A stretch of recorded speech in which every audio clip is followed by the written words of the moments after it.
A very warm welcome to you all. आप सभी का ज्ञान सुधा चैनल में बहुत बहुत स्वागत है। मैं डॉक्टर मीनाक्षी यादव, सहायक आचार्य लोक प्रशासन। आज आप लोगों के साथ हेनरी फ्योल जो हमारे प्रशासनिक विचारक हैं, उनके ऊपर कुछ चर्चा करूंगी। हमारा आज का जो वीडियो है उसमें कुछ मुख्य बातें हैं जो मैं पहले आप लोगों के साथ शेयर करना चाहूँगी। सबसे पहले तो जब हेनरी फ्योल की हम बात करेंगे तो हम उनका जो योगदान है वो बहुत संक्षिप्त रूप से आपके साथ डिस्कस करेंगे। तो डिस्कशन के साथ साथ ये आपका एक रिवीजन भी हो जाएगा और डिस्कशन करते वक्त, चर्चा करते वक्त जो जो टॉपिक हम लोग जिस टॉपिक पे हम लोग बात करेंगे उस टॉपिक से संबंधित कौन कौन से क्वेश्चंस बन सकते हैं, उन क्वेश्चंस को भी हम लोग देखेंगे और उन क्वेश्चंस का सही आंसर क्या है इसको भी हम लोग आपके साथ डिस्कस करेंगे। हेनरी फ्योल की यदि हम बात करते हैं तो as you all know, Henri Fayol को हम लोग कहते हैं that he is the father of general administration. Henri Fayol का जन्म 1841 में हुआ था और उनका अनफॉर्चुनेटली निधन उनका 1925 में हुआ था। हेनरी फ्योल बेसिकली 19वीं सदी के पूर्वार्ध में शास्त्रीय सिद्धांत के विकास में उन्होंने एक बहुत महत्वपूर्ण योगदान दिया है। उन्होंने प्रबंधन और प्रशासन को विज्ञान माना है तथा उसके विकास के लिए अपने सिद्धांतों को पेश किया है, जिसको वो कहते थे कि ये एक सार्वभौमिक सिद्धांत है, इसको सब जगह अप्लाई किया जा सकता है। इसलिए उन्होंने अपने सिद्धांतों को सार्वभौमिक सिद्धांत भी कहा है। ये लोक प्रशासन और निजी प्रशासन में कोई अंतर नहीं मानते थे और साथ ही साथ यहाँ लोक प्रशासन व प्रबंधन में भी उन्होंने कोई अंतर नहीं माना। तो दो चीज़ें खास बात है कि ना तो उन्होंने लोक प्रशासन और निजी प्रशासन में अंतर माना और ना ही उन्होंने लोक प्रशासन व प्रबंधन में कोई अंतर माना था। प्रशासनिक सिद्धांतों को सार्वभौमिक मानते हुए उनका ये विश्वास था कि प्रशासनिक विज्ञान के सिद्धांत न केवल व्यापार बल्कि सरकार या धार्मिक संगठन या किसी भी संगठन में समान रूप से लागू किए जा सकते हैं। इट इज़ यूनिवर्सल, जैसे कि उन्होंने कहा था। अब जैसे मैं आपके सामने एक क्वेश्चन डिस्कस कर रही हूँ और ये क्वेश्चन जो मैंने अभी हेनरी फ्योल का परिचय दिया है उसमें से ही मैंने एक क्वेश्चन निकाल के दिया है। आपको इस तरीके का क्वेश्चन बन सकता है, आ सकता है, ऑब्जेक्टिव टाइप क्वेश्चंस जो हैं। हमारा जो वीडियो है वो बेसिकली फोकस करता है उन बच्चों के लिए जो नेट स्लेट के एग्ज़ाम दे रहे हैं, जो लेक्चरशिप के लिए अप्लाई करना चाह रहे हैं या फिर जो दूसरे कॉम्पिटिटिव एग्ज़ाम्स हैं जहाँ पर ऑप्शनल पेपर आप लोग प्रशासन लेते हैं और वहाँ पर आपको उसके एमसीक्यू क्वेश्चंस अटेम्प्ट करने पड़ते हैं। क्वेश्चन कहता है कि निम्न कथनों पर विचार कीजिए। हेनरी फ्योल, पहला सेंटेंस है, हेनरी फ्योल लोक प्रशासन व निजी प्रशासन में कोई अंतर स्वीकार नहीं करते, परंतु लोक प्रशासन एवं प्रबंधन के मध्य अंतर को स्वीकार करते हैं। दूसरा स्टेटमेंट है, हेनरी फ्योल प्रशासनिक नियमों को सार्वभौमिक मानते हैं। उपरोक्त में से कौन सा या फिर कौन से कथन सही हैं? इसका मतलब ये हुआ कि जो हमारे पास दो स्टेटमेंट्स हैं, या तो ये दोनों स्टेटमेंट सही हो सकती हैं या इसमें से कोई एक स्टेटमेंट सही है। तो ऑप्शंस हमारे सामने हैं कि या तो केवल एक, दो, या तो दोनों सही हैं या फिर दोनों ही गलत हैं। यदि आपने हेनरी फ्योल का परिचय ध्यान से सुना होगा तो आप लोग इस बात पे गौर करेंगे कि वो अपने सिद्धांतों को सार्वभौमिक मानते थे, यूनिवर्सल मानते थे। तो ये वाला कथन तो हेनरी फ्योल के संदर्भ में सही है। अब यदि हम जो पहला हमारा पॉइंट है, हेनरी फ्योल प्रशासन व निजी प्रशासन में कोई अंतर नहीं मानते थे। जी हाँ, उनका कहना था कि लोक प्रशासन और निजी प्रशासन में कोई अंतर नहीं है, परंतु वे लोक प्रशासन और प्रबंधन के मध्य अंतर को स्वीकार करते हैं। इसका जो ये सेकंड पार्ट है वो सेकंड पार्ट गलत है, क्योंकि हेनरी फ्योल निजी प्रशासन और लोक प्रशासन में भी कोई अंतर नहीं मानते थे। साथ ही साथ हेनरी फ्योल लोक प्रशासन और प्रबंधन में भी कोई अंतर स्वीकार नहीं करते थे। तो ये वाला जो सेंटेंस है ये हेनरी फ्योल के संदर्भ में सही नहीं है। तो अगर हम नीचे दिए हुए कोड्स के हिसाब से देखें तो जो क्वेश्चन टू, ऑप्शन 2 है, केवल वो ही सही आंसर है हमारा। Means option 2 is the right answer, कि वो उनके जो उन्होंने प्रशासनिक नियम दिए थे उनको वो सार्वभौमिक मानते थे। तो इस तरीके से जब आप किसी भी विचारक को या अपना कोई भी टॉपिक पढ़ते हैं तो आप उस वक्त पढ़ते वक्त ये गौर कीजिए कि मैंने इतना सा पोर्शन पढ़ा है, इसमें से क्या क्वेश्चन निकल सकता है। तो आपकी अप्रोच ऐसी होनी चाहिए कि आप उसमें से क्वेश्चंस निकाल सकें और ऑप्शंस भी सोच सकें। हेनरी फेयोल के योगदान को हम 3 कैटेगरीज में डिवाइड करते हैं। सबसे पहले तो हम लोग कह सकते हैं कि प्रबंधकीय संगठन की गतिविधियों के विषय में उन्होंने क्या बताया, प्रबंध के कार्य और प्रशासनिक सिद्धांत, जिनको हम प्रबंध के सिद्धांत भी कहते हैं, 14 प्रिंसिपल्स ऑफ मैनेजमेंट, जिससे हेनरी फेयोल काफ़ी प्रसिद्ध हुए थे और उनके जो 14 सिद्धांत थे वो आज की तारीख में भी उतने ही रिलेवेंट हैं। यदि हम प्रबंधकीय संगठन की गतिविधियों के बारे में बात करते हैं तो हेनरी फेयोल ने औद्योगिक गतिविधियों को, प्रबंधकीय संगठन की गतिविधियों को 6 वर्गों में बांटा था। वित्तीय गतिविधियां, लेखांकन आपके अकाउंट से रिलेटेड था, सुरक्षा संबंधी, तकनीकी गतिविधि, वाणिज्य के मीन्स कॉमर्स के हिसाब से उन्होंने बताया था, और प्रबंधकीय गतिविधियां। वित्तीय गतिविधियों की यदि हम बात करते हैं तो इसके अंतर्गत पूंजी और पूंजी के विस्तार शामिल था। लेखांकन की बात करते हैं तो फेयोल के अनुसार हिसाब किताब रखने या फिर आर्थिक, ये जो आप चिट्ठा बनाते हैं या उसकी जो लागत आप लोग लिखते हैं उसका विवरण रखने की जितनी भी क्रियाएं होती हैं वो लेखांकन विधि में शामिल हो जाती हैं। सुरक्षा संबंधी गतिविधियों के बारे में कहा गया था कि कार्मिकों और संपत्ति की सुरक्षा भी एक आवश्यक गतिविधि है। इसी तरीके से उन्होंने सभी गतिविधियों को एक्सप्लेन किया था। तो बेसिकली उन्होंने संगठन की 6 गतिविधियां बताई थी, जिसमें से खास तौर से यदि हम प्रबंधकीय गतिविधि की बात करते हैं तो प्रबंधकीय गतिविधि के संबंध में उन्होंने एक कंसेप्ट हमको दिया था जिसको हम लोग बोलते हैं पोक। आप लोग अपनी किताबों में पढ़ेंगे तो उसको पाएंगे, कभी कभी क्वेश्चंस इसके ऊपर बनता है। तो जो प्रबंध की गतिविधियां उन्होंने कही थी, उनका मानना था कि जो इधर P स्टैंड्स फॉर प्लानिंग यानी योजना का निर्माण करना, संगठन का गठन करना, आदेश देना, समन्वय स्थापित करना और नियंत्रण, ये 5 गतिविधियां ऐसी हैं जो प्रबंधकीय गतिविधियों के अंदर शामिल होती हैं। क्वेश्चन ये बन सकता है कि हेनरी फेयोल ने कौन कौन से प्रबंधकीय गतिविधियां बताई थी, तो आपके पास नीचे दिए गए ऑप्शंस में से आपको आइडेंटिफाई करना होगा। या फिर क्वेश्चन ये भी बन सकता है कि पोक का कंसेप्ट किसने दिया था। तो क्वेश्चन दोनों तरीके से कैसे भी बन सकता है। अब इसी से संबंधित मैंने एक क्वेश्चन लिया है आपके लिए। क्वेश्चन कहता है कि निम्न में से कौन सी फेयोल द्वारा बताई गई प्रबंधकीय गतिविधियां नहीं हैं, जहां पर C स्टैंड्स फॉर कमांडिंग या फिर कंट्रोलिंग या फिर कम्युनिकेटिंग यानी संचार या फिर कोऑर्डिनेटिंग यानी समन्वय। तो आपको ये ध्यान देना पड़ेगा कि जब हम लोग पोक की बात कर रहे थे तो उसमें जो 3 C थे वो किस चीज़ से संबंधित थे। अब इसमें से कौन सी एक गतिविधि नहीं है? The right answer is 3rd option. Communication के बारे में उन्होंने नहीं कहा था, उन्होंने कहा था कि हाँ समन्वय स्थापित होना चाहिए। कोऑर्डिनेशन के बारे में उन्होंने बताया था।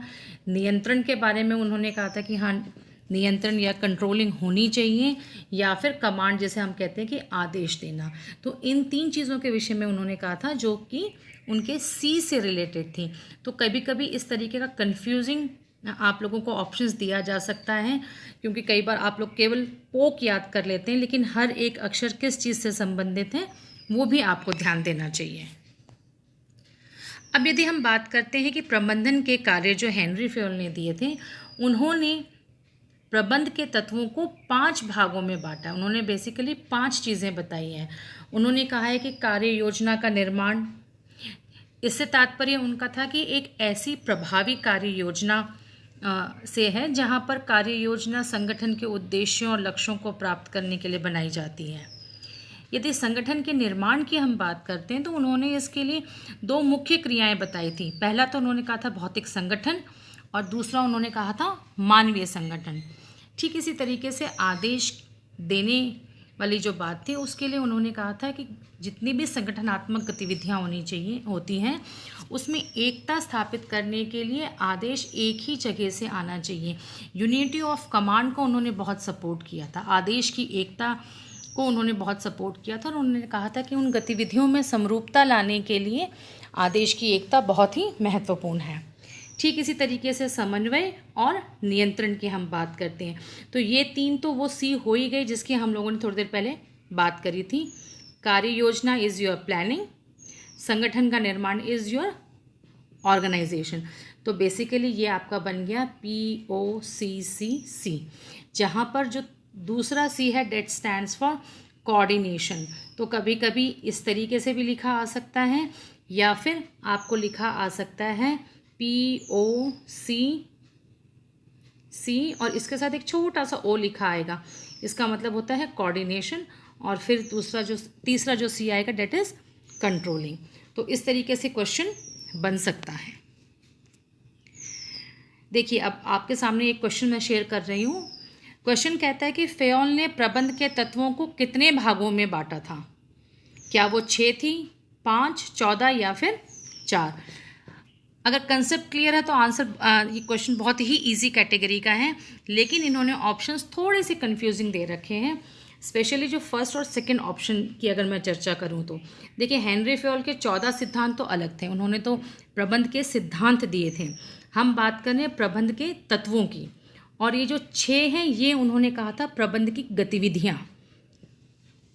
तो आप जब याद करें तो ध्यान रखिए कि प्रबंध की गतिविधियाँ थी 6, प्रबंध के तत्व हैं 5 और प्रबंध के सिद्धांत हैं 14। इसका तो कोई रिलेवेंसी नहीं है, ये आपको कन्फ्यूजन के लिए डाल रखा है। तो इसका राइट आंसर है 5। तो फेयोल ने प्रबंध के तत्वों को 5 भागों में डिवाइड किया था। तो इसका राइट ऑप्शन है ऑप्शन 2। इसी से संबंधित एक और क्वेश्चन है। क्वेश्चन कहता है कि निम्न कथनों पर विचार कीजिए। पहला स्टेटमेंट है हेनरी फेयोल ने प्रबंध के तत्वों को 5 भागों में विभक्त किया है। दूसरा सेंटेंस कहता है कि संगठन की क्रिया को 3 भागों में बांटा है, भौतिक संगठन, मानवीय संगठन और वस्तु पर संगठन। और तीसरा स्टेटमेंट है कि फेयोल ने संगठनात्मक गतिविधियों में एकता स्थापित करने के लिए आदेश को महत्वपूर्ण माना है। जब इस तरीके का क्वेश्चन आता है तो अब जब इस तरीके की स्टेटमेंट्स दी जाती हैं तो नीचे आपको दिया जाएगा कोड कि आप बताइए कौन कौन से कथन सही हैं, 1 या 2, केवल 1, केवल 2 या 1, 2, 3। इस तरीके से वो तीनों 4 ऑप्शंस बना सकते हैं। तो ऐसे क्वेश्चंस में कभी कभी केवल एक स्टेटमेंट सही होता है, कभी कभी 2 और कभी कभी तीनों या चारों जितने ऑप्शंस दिए हुए होते हैं। तो आप लोग मेरे जवाब देने से पहले थोड़ा सा खुद गौर करके आप लोग एक बार सोच सकते हैं कि इसका क्या आंसर होगा। हेनरी फेयोल ने प्रबंध के तत्वों को 5 भागों में विभक्त किया था। अभी लास्ट क्वेश्चन भी हमने यही किया था, तो दिस क्वेश्चन इज़ राइट, ये स्टेटमेंट सही है। दूसरा स्टेटमेंट है कि संगठन की क्रिया को 3 भागों में बांटा है। ये स्टेटमेंट गलत है क्योंकि उन्होंने संगठन की क्रिया को केवल 2 भागों में बांटा था। पहला था भौतिक संगठन और दूसरा था मानवीय संगठन। वस्तु पर संगठन नाम की कोई चीज़ या इस पे उन्होंने कोई जिक्र नहीं किया था। So this statement is wrong. तीसरा स्टेटमेंट है कि फेयोल ने संगठनात्मक गतिविधियों में एकता स्थापित करने के लिए आदेश को महत्वपूर्ण माना है। डेफिनेटली, क्योंकि प्रबंध के जो उन्होंने कार्य बताए थे उसमें से आदेश देना एक महत्वपूर्ण उसका तत्व था। तो this statement is also right. तो अगर ऐसा कोई क्वेश्चन आता है तो उसमें का आंसर ये होगा कि फर्स्ट और थर्ड स्टेटमेंट सही है। तो मैं आपको अलग अलग टाइप के क्वेश्चंस बता रही हूँ और जो टॉपिक हम लोग कवर कर रहे हैं उसी में से क्वेश्चन निकाल के बता रही हूँ, ताकि आप लोग की जो अप्रोच है पढ़ने की, आप लोगों का जो नज़रिया रहेगा उस अपने टॉपिक को याद करने का, वो उसी प्रकार से डेवलप हो। हेनरी फेयोल ने प्रबंध के 14 सिद्धांत दिए थे, principles of management. 14 principles of management was given by Henri Fayol. Simple question बनता है। ऐसा क्वेश्चन हालांकि नेट और स्लेट वाले एग्जाम लेवल वाले एग्जाम में बहुत कम आता है, बट स्टिल सीधा सा क्वेश्चन बन सकता है कि प्रबंध के 14 सिद्धांत किसने दिए थे, तो इट वाज हेनरी फेयोल। अगर प्रबंध के 14 सिद्धांतों की हम बात करते हैं तो उन्होंने बहुत सी चीज़ों का जिक्र किया था। सबसे पहले उन्होंने कहा था कि कार्य का विभाजन होना चाहिए, सत्ता एवं उत्तरदायित्व पे उन्होंने बात करी थी, अनुशासन पर उन्होंने बात करी थी, और सबसे बड़ी बात जो हम लोग अभी लास्ट स्लाइड में भी डिस्कस कर रहे थे वो था आदेश की एकता, यूनिटी ऑफ कमांड। उन्होंने यूनिटी ऑफ कमांड और यूनिटी ऑफ डायरेक्शन यानी आदेश की एकता और निर्देश की एकरूपता दोनों पे बहुत एम्फसाइज किया था। साथ ही साथ वो पद स्थापन की भी बात करते हैं। यूनिटी ऑफ डायरेक्शन, व्यक्ति हित की तुलना में सामान्य हित का महत्व, कार्मिकों को पारिश्रमिक, रेम्यूनरेशन ऑफ पर्सनल एडमिनिस्ट्रेशन, केंद्रीकरण और स्केलर चेन।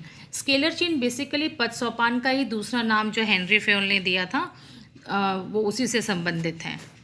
और बाकी की जो उन्होंने 4 और जो सिद्धांत दिए थे उसमें से पहला था समता, दूसरा था कि कर्मचारियों के कार्यकाल का स्थायित्व, स्टेबिलिटी ऑफ टेन्योर की ये बात करते हैं, इनिशिएटिव और सहयोग की भावना। सहयोग की भावना को कभी कभी जो सीधा क्वेश्चन अगर कब आता है तो पूछा जाता है एस्पिरिट द कॉर्प्स से क्या अर्थ है, या एस्पिरिट द कॉर्प्स का जिक्र किस विचारक ने किया था। तो बेसिकली इसका मतलब होता है सहयोग की भावना, सब लोग मिलजुल के रहें। इन 14 सिद्धांतों को मैं बहुत डिटेल में नहीं पढ़ रही हूँ, that you have to see. इन क्वेश्चंस को अगर हम लोग इस पे अगर क्वेश्चन बनाना चाहें तो क्वेश्चन सीधा सा बन जाता है कि निम्नलिखित में से हेनरी फेयोल के जो क्लासिकल प्रबंधन के कार्य थे उसमें से 14 सिद्धांतों में से कौन सा नहीं है। देखिए अब 14 सिद्धांतों वाला जो अगर क्वेश्चन अगर आपको आएगा तो इसे 2 तरीके से बनेगा, एक ये जो मैंने आपके साथ शेयर किया है, या फिर एक ऐसा भी बन सकता है कि 4 ऑप्शंस में से 3 ऑप्शंस में तो जो उन्होंने प्रबंधन के सिद्धांत दिए हैं उसका जिक्र होगा और एक ऑप्शन उससे रिलेटेड नहीं होगा। तो क्वेश्चन ये बनेगा कि निम्नलिखित में से कौन सा हेनरी फेयोल के 14 सिद्धांतों में से नहीं है, जैसे मैंने अभी बताया है, या फिर कोई एक बन सकता है। अब यहाँ पे हमारे पास ऑप्शन है केंद्रीकरण, सत्ता एवं उत्तरदायित्व, निर्देश की एकरूपता और आर्थिक परिप्रेक्ष्य। It's a very easy question. आर्थिक परिप्रेक्ष्य के बारे में वो अलग से कुछ भी नहीं कहते, वो रेम्यूनरेशन के बारे में कहते हैं, कार्मिकों के पारिश्रमिक के बारे में अवश्य कहते हैं, लेकिन अलग से वो कोई आर्थिक परिप्रेक्ष्य संगठन का उजागर कर रहे हो ऐसा नहीं था। 14 सिद्धांतों में उन्होंने अलग से आर्थिक परिप्रेक्ष्य को अलग से स्पेसिफाई नहीं किया है। So this is not one of the 14 principle given by Henri Fayol. ये उनके 14 सिद्धांतों में से एक सिद्धांत नहीं है। तो क्वेश्चन को देखते हुए जो चौथा ऑप्शन है that is the right answer. जो चौथा ऑप्शन है वो हमारा सही उत्तर है। जब भी आप किसी विचारकों को पढ़ते हैं तो उनके योगदान के साथ साथ उनकी जो उस समय के जो विचारक थे उन्होंने जो आलोचना की है आप उन पे भी ज़रूर ध्यान दीजिए। आलोचना से संबंधित या किस विचारक ने किस बात पे उनकी आलोचना करी है इससे संबंधित क्वेश्चन अवश्य आता है। तो आप लोग जो क्रिटिसिज्म वाला जो पार्ट होता है या फिर जो एडमिनिस्ट्रेटिव वाला जो आप टॉपिक पढ़ रहे हैं थिंकर्स का, उसका जो लास्ट कंक्लूजन और क्रिटिसिज्म वाले जो इंफॉर्मेशन दी होती है उसको आप ज़रूर गो थ्रू करें और उसमें से नोट्स भी ज़रूर अपने बनाएं। हेनरी फेयोल की जब आलोचना की गई थी डेफिनेटली उनका कंट्रीब्यूशन बहुत अच्छा रहा है और वो आज भी 14 जो सिद्धांत दिए गए हैं उनसे वो अभी भी काफ़ी हद तक रिलेवेंट हैं और हम उन्हें अपनाते हैं। लेकिन इसके बावजूद उनकी आलोचना की गई थी। उनकी आलोचना इन चीज़ों के आधार पर की गई थी। कईयों ने कहा था कि वो मशीनीकृत प्रारूप उन्होंने दिया है। आदेश की आलोचना का भी काफ़ी क्रिटिसिज्म हुआ था, आदेश की एकता का, साथ ही साथ उन्होंने मानवीय पहलुओं की अनदेखी करी। ये इसका बहुत बड़ा क्रिटिसिज्म था कि उन्होंने व्यक्ति को मशीन की तरह समझ रखा है। तो बेसिकली जो फर्स्ट पॉइंट है और जो ये वाला पॉइंट है ये एक दूसरे को ही कॉम्प्लीमेंट कर रहे हैं, उसी तरीके का विचार रखते हैं। उन्होंने अनौपचारिक संगठन की महत्ता को नहीं समझा था, ऐसा उनका क्रिटिसिज्म आया था। और ये क्रिटिसिज्म चेस्टर बर्नार्ड और साइमन ने किया था।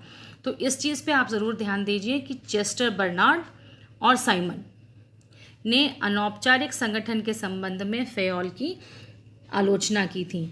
क्वेश्चन कभी कभी इस तरीके से आ जाता है कि अनौपचारिक संगठनों की महत्ता को फेयोल ने नहीं समझा था। ये बात किस विचारक ने उजागर करी थी या किस विचारक ने इस पॉइंट पर ज़्यादा क्रिटिसिज्म किया था। क्वेश्चन की लैंग्वेज डेफिनेटली वो नहीं होगी जो मैं बता रही हूँ, but I am telling you उसका एसेंस क्या होगा वो मैं आपको बता रही हूँ। साथ ही साथ जब आप इसको मानवीय पहलुओं को, जैसे जब हम बात करते हैं कि भाई मानवीय पहलुओं को अनदेखी की गई, तो वो लोग ये कह रहे हैं कि नहीं, कर्मचारियों को आप तो एक आर्थिक प्राणी मान रहे हैं, उसकी सामाजिक, मनोवैज्ञानिक और भावनात्मक जो आवश्यकताएं होती हैं उसकी अनदेखी की गई थी। तो ये कुछ पॉइंट्स थे जिनके आधार पर फेयोल की आलोचना की गई थी। एक और चीज़, जब भी आप एडमिनिस्ट्रेटिव थिंकर्स पढ़ें तो उनके द्वारा लिखी गई बुक्स, उनके द्वारा लिखे गए जो भी आर्टिकल्स होते हैं उनको भी आप ज़रूर याद कीजिए, उसके ऊपर क्वेश्चन ज़रूर बनता है। हेनरी फेयोल की 2 मुख्य पुस्तकें थी, journal and industrial management. Basically ये एडमिनिस्ट्रेशन से ही रिलेटेड थी, जो कि फ्रेंच में तो 1916 में निकली थी और अंग्रेजी वर्जन इसका 1929 में आया था। ये इनकी बहुत फेमस पुस्तक थी जिसके बारे में क्वेश्चंस कई बार आता है एग्ज़ाम्स में। उनके जो आर्टिकल्स लिखे गए थे वो भी बहुत इम्पॉर्टेंट हैं। उन्होंने कुछ आर्टिकल्स लिखे थे जो मैं आपके साथ शेयर कर रही हूँ। General principles of administration, importance of administrative function in the conduct of business, the reform of public services, the industrial state और administrative theory in the state. तो ये कुछ उनके फेमस आर्टिकल्स हैं जिनके ऊपर कभी कभी क्वेश्चंस बन जाते हैं। तो आज की क्लास के लिए इतना ही। आज की क्लास में हमने फेयोल के बारे में संक्षिप्त रूप से जाना, उनके जो अलग अलग कॉन्ट्रीब्यूशंस थे उनसे संबंधित क्या क्वेश्चंस बन सकते हैं उनको हमने डिस्कस किया। साथ ही साथ हमने ये जानने की कोशिश करी कि जब भी हम कभी पढ़ते हैं तो किस तरीके से हम इस तरीके का नज़रिया रखें, इस तरीके का माइंडसेट रखें कि क्वेश्चंस हम खुद निकाल सकें और उसको समझ सकें। Till then have a good time. Next class में एक और एडमिनिस्ट्रेटिव थिंकर्स के साथ आपके साथ मुलाकात होगी। आप लोगों की क्या रिक्वायरमेंट है, आप लोगों को और क्या चाहिए वीडियो में, आप लोग प्लीज़ कमेंट कीजिएगा ताकि उसी हिसाब से हम आगे आप लोगों को जानकारी दे सकें। Thanks a lot, have a good time.